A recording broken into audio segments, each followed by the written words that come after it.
Game ஆரம்பித்ததும் army பேஸில் இறங்கி attack ஆரம்பிப்போம்னு இறங்கினதும் ஒரு கன் எடுக்க உள்ளே ஓடி போய் ஒரு வேகமாக ஒரு கன் எடுத்துகிட்டு வெளியில் வந்து பார்த்தா ஒருத்தன் ஓடிக்கிட்டு இருந்தான்.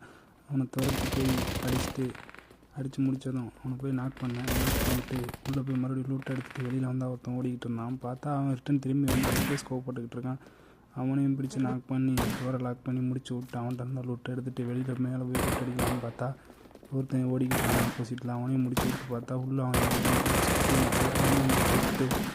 சரி முடிக்கிட்ட சுற்றிக்கிட்டு இருந்தால் அவன் டீமேட் மறுபடியும் இன்னொருத்தன் வந்துட்டான். அவனையும் முடிச்சு விட்டு மொத்தமாக எல்லாரையும் முடிச்சு விட்டு டோரை லாக் பண்ணிட்டு அவன்கிட்ட இருக்க லூட்டையும் எடுத்துகிட்டு பேண்டேஜெல்லாம் சுற்ற ஆரம்பித்தேன். பேண்டேஜெல்லாம் சுற்றிட்டு பார்த்தா சுற்றி எனிமீலாம் அவங்க ரன்னிங்கில் இருந்தாங்க, லூட் அடிச்சுக்கிட்டு இருந்தாங்க. அட்டாக் நடந்துக்கிட்டு இருந்துச்சு. கதவை திறந்து வெளியில் வந்தால் 2 பேர். அவங்க 2 பேரையும் முடிச்சு விட்டு திரும்பி பார்த்தா இன்னொருத்தன் எங்கடா கொடுக்குற அப்படின்னு அவனை ஒரு அடி அடிச்சு விட்டு அவனையும் முடிச்சு விட்டு திரும்பி பார்த்தா இன்னொருத்தன் சுட்டுக்கிட்டு இருந்தான். அவனையும் கன்னை லோட் பண்ணி சுட்டு முடிச்சுட்டு கன்னை